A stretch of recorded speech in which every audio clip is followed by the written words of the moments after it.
Hi, this is Darren Brown. I'm the owner of Darren Buys Homes Cash, and this is my BBB story.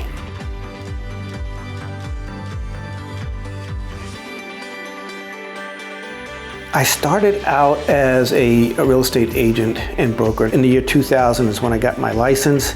And by the time 2006, 7, and 8 hit, that was the financial crisis, and there were so many foreclosures and short sales that were going on. I was working that foreclosure short sale market as an agent, and people just didn't have an option for what they can do with their home.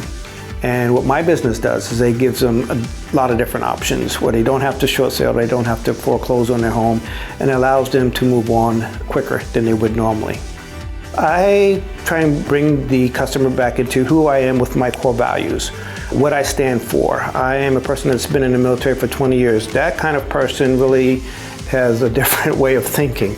You know, they have rules, they have core values, and they have mission statements. The other part is, believe it or not, I'm an old-fashioned guy and I like that BBB. That's what I was raised with. And a lot of my competitors, they're not going to want to be that transparent. Matter of fact, they are ducking and dodging the transparency, where for me, I'm opening up the doors for transparency to show that I am legit, I am a person and company that can be trusted. I decided about 6 years ago to become accredited because I was really getting ready to launch my business full-time. I've actually had my business for quite some time, but it wasn't really full-time. And so as I built my company up, one of the things that was important to me was to be accredited with the BBB. It goes back to my childhood, to tell you the truth.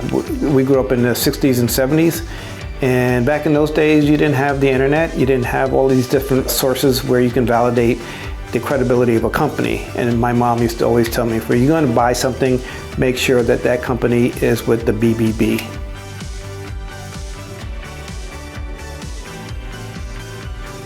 And that's my BBB story. I love that. I'm going to put that at the end.